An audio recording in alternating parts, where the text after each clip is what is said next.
Masturbation নিয়ে এর আগেও কথা বলেছি এবং বিশেষ করে পুরুষ মাস্টারবেশন নিয়ে কথা বলা হয়েছে বা পুরুষদের মাস্টারবেশন নিয়ে কথা বলা হয়েছে, কিন্তু ফিমেল মাস্টারবেশন বা মহিলারাও কি আসলে মাস্টারবেশন করে বা মহিলাদেরও কি মাস্টারবেশন হয়ে থাকে বা আসলে এটা কিভাবে হয়ে থাকে বা এটা গুরুত্বপূর্ণ কিনা এই বিষয় নিয়ে আজকে কথা বলবো।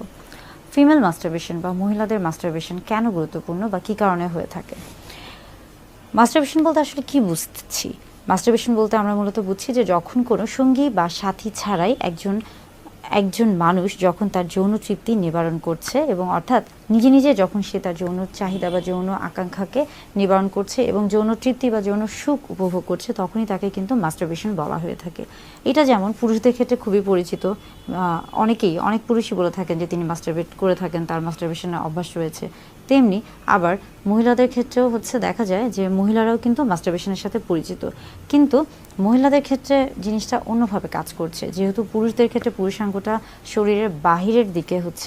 অবস্থান করছে, এই জন্য তাদের ক্ষেত্রে কিছুটা সহজ হয়ে থাকে বা কিছুটা তাড়াতাড়ি হয়ে থাকে, কিন্তু মহিলাদের ক্ষেত্রে মহিলাদের জননাঙ্গ বা মহিলাদের প্রজননতন্ত্রের বেশ কিছু অংশই কিন্তু শরীরের ভিতরে অবস্থিত এবং শুধুমাত্র দেখা যায় যে আমরা বলে থাকি যে ক্লাইটোরিস এটা যেমন বাইরে থাকে বা লেবিয়া মেজোরা মাইনরা,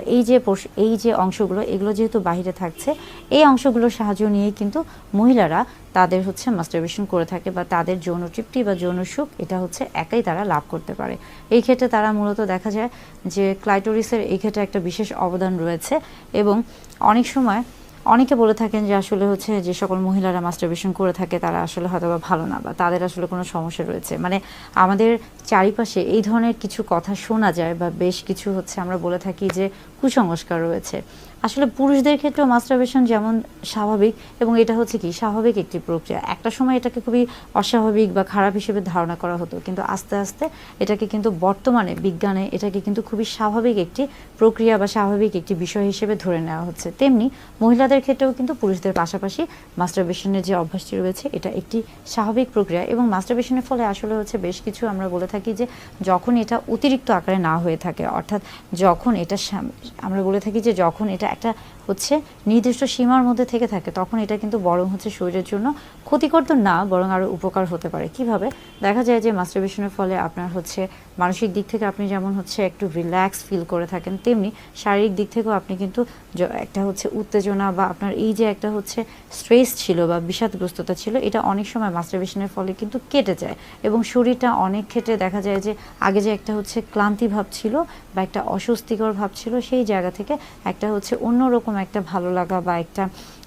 রিল্যাক্স বা একটা রেস্ট, এই যে বিষয়গুলি এগুলো কাজ করে থাকে। আবার ফিমেলদের ক্ষেত্রে বা মহিলাদের মাস্টারবেশনের ক্ষেত্রেও দেখা যাচ্ছে যে একটা আমরা বলে থাকি কি হ্যাপি হরমোন এখানে রিলিজ হয়ে থাকে, অর্থাৎ ব্রেন এখানে তাকে বা ওই মহিলাটিকে একটা সুন্দর একটা ঠান্ডা একটা আমরা বলে থাকি যে শারীরিক একটা অবস্থান তৈরি করে দেয়, যার ফলে সে কিনা তার মাথার মধ্যে বা তার শরীরে সে শারীরিক বা মানসিকভাবে অনেক ধরনের হয়তো বা অস্বস্তিতে ছিল বা একটা বেশ কিছু ধকল নিয়েছিল, সেই জিনিসগুলো থেকে সে একটা আরাম বা একটা সুন্দর একটা পরিবেশে যেতে পারে। তার বা আমরা বলে থাকি যে বিশ্রামের যে প্রয়োজন রয়েছে, এই প্রত্যেকটা বিষয়ে কিন্তু আসলে জরুরি। বিশেষ করে মাস্টারবেশন হলে বা মাস্টারবেশন যদি কেউ করে থাকে এবং সেটা যদি অতিরিক্ত আকারে না হয়ে থাকে বা সেটা যদি একটা নির্দিষ্ট সীমার মধ্যে থেকে থাকে, সেই ক্ষেত্রে এটা কিন্তু অনেক ক্ষেত্রেই ভালো এবং এটা কিন্তু আসলেই শরীরের জন্য আমরা বলে থাকি যে এতটা ক্ষতিকর না, যদি না সেটা অতিরিক্ত পরিমাণে হয়ে থাকে। তাই পুরুষদের পাশাপাশি মহিলারাও মাস্টারবেশন করে থাকে এবং এটা খুবই স্বাভাবিক একটি প্রক্রিয়া।